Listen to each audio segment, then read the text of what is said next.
We have time for one more question. Maybe switch it to that one. Hello, Sadhguru. Thank you for coming here. My name is Vasuprada, and I'm a mom of 2 kids and also an executive MBA student. As a parent and as a leader, I want to follow up on what you said, passing on the limitations in your minds and the assumptions to others and influencing others, passing our limitations to others. And with every being in this world, I think the evolution is how we pass on the wisdom to the next generations, not just us, whether it's fish or goats or chicken or whatever, animals. We pass on the values, and that's what we do as parents in this audience. There are parents, there are leaders, there are teaching staff. As we pass on the wisdom, how do you suggest we consciously differentiate between passing on the wisdom and separate passing on those limitations and misbeliefs? See, if the chicken, as you said, had passed on their wisdom to the next generation, they wouldn't be on your plate. Hello? Yes or no? They wouldn't be, they have not passed on. You must understand, nobody passed on wisdom, they only passed on certain skills. Skills are always about survival. Survival skills we've passed on. Nobody has passed on wisdom. You think so? Wisdom has been passed on? Wisdom never can be passed on. Everybody has to mature within themselves towards wisdom. Intelligence cannot be passed on. This happened. One day, Shankaran Pillai's 5-year-old boy came up to him and asked, "Father, where did I get my intelligence from?" Shankaran Pillai said, "It must be from your mother because mine is intact."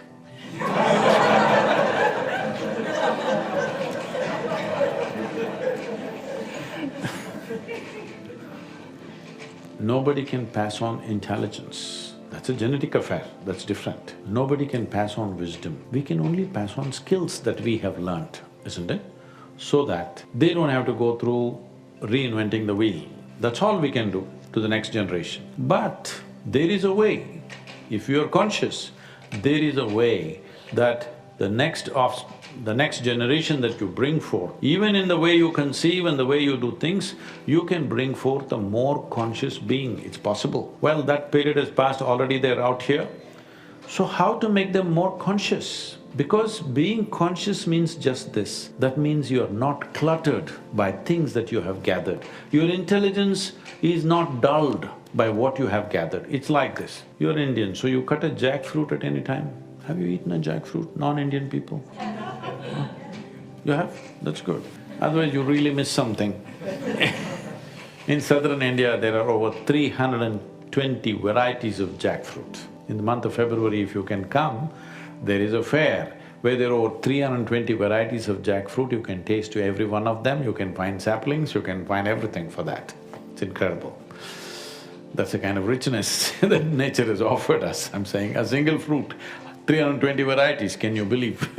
So, if you cut a jackfruit, then the knife will gather something on it. There is a resin which sticks. The more it gathers, the more ineffective the knife will become, isn't it? So this is also the same. If your intellect is kept in your memory, it will gather memory in such a way that after some time it's a useless thing. For example, your mirror at home, let's say you're using a particular mirror to dress up in front of it every day. Suppose your mirror remembers 10% of what it saw in all these years. This mirror is finished. Yes or no? It doesn't remember a damn thing. Isn't it the best thing about the mirror? This is what consciousness means. It shows you life just the way you are, just the way it is. No any kind of mess up. Psychological content and ability to see life the way it is. So consciousness means just this, you make your intelligence unencumbered by the memory that you have. So you passing on something to your children is only skills. You cannot pass on wisdom. Did it ever happen that somebody became wise because of his father or grandfather? It doesn't happen like that. In fact, a very wise father can have a very absolutely idiotic son. But you can pass on some skills, social skills and other kinds of skills. All these skills will become… See, it was a big thing that your father taught you how to drive, but now driverless cars. I'm saying, you taught your child how to bicycle. Now there are bicycles where you don't have to learn to balance, it balances by itself. I'm saying all the skills that you transferred, which were very big affair in previous generations, are not going to be so big anymore.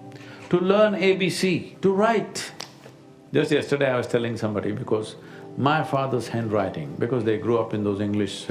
when the teachers were still Englishmen in India, and they wrote copybooks and copybooks and copybooks, they have to write like that. But in the next 2 generations, nobody will know how to write. Writing will completely go away.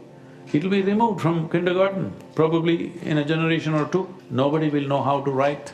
If you speak, the machine will write. Right now it's writing in print, but it'll write in whichever handwriting you choose. Isn't it so? Are we not very close to that? We are.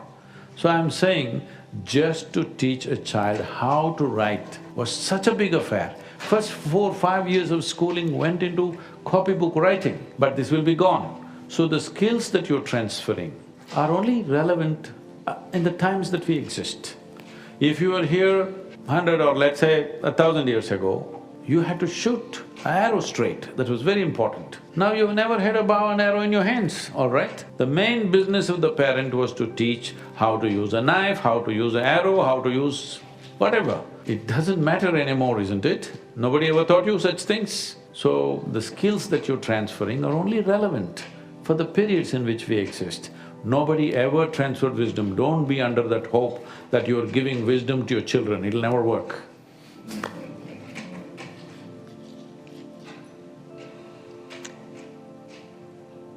So, Sadhguru, I'm gonna attempt to wrap up. Please. And I'm gonna try to connect some dots and circle back to this. What I'm hearing you say is, we need to see and be aware of what we're not conscious of. And this is also for you, I think I'm gonna leave you with this. We've been trained in a system that has educated us to focus on the parts. Can I say one thing? Because it's about leadership. The important thing about leadership is, you must be alert enough to find the loopholes in your intelligence. If you find the loopholes in your intelligence, then other people will think you are intelligent. But if you think you're intelligent, you've made a bloody fool of yourself. This is the fundamental difference between an intelligent person and a foolish person. An intelligent person knows how limited it is. He knows that he's a fool. An idiot does not know that he's an idiot. That's all the difference is. Because if you pay enough attention, a leaf, just a leaf on a tree is far more intelligent than you. Yes or no? Hello? The soil that you walk upon is far more intelligent than you. So if you pay enough attention, you will see, if you pay unprejudiced attention, you will see every atom in the universe is far more intelligent than you. And you feel like a bloody fool and you shouldn't tell anybody, but you should know. If you know this, you are constantly looking for the loopholes in your intelligence. The more you fill these loopholes, the more effective you become in the world. Sorry. At least you know when you're interrupting me. I think why that's difficult for us is we have not been trained to think in that way and see in that way. So what I want to leave you all with is, how do we retrain ourselves to look at the whole system and not just see the obvious things and the concrete reality that we've been taught to focus on? How do we begin to see the relationships and the connections between the parts, not only in ourselves, but with each other and the world that you're talking about, the soil, the trees, these costs to our lives and the way we're doing business and leadership that we are not aware of or thinking about. That was my attempt of translating a little bit of what you said.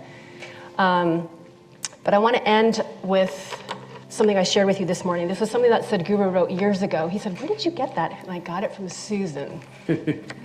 And Sadhguru said, "Yeah, let's close on this." So this is from Sadhguru. "To all of you who are my flesh, blood, breath, and being. What has happened to me should happen to everyone.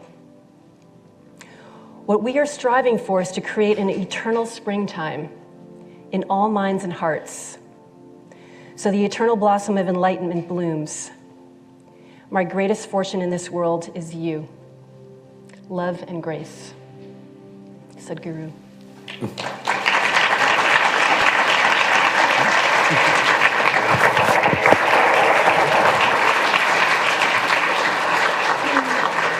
Thank you all so much.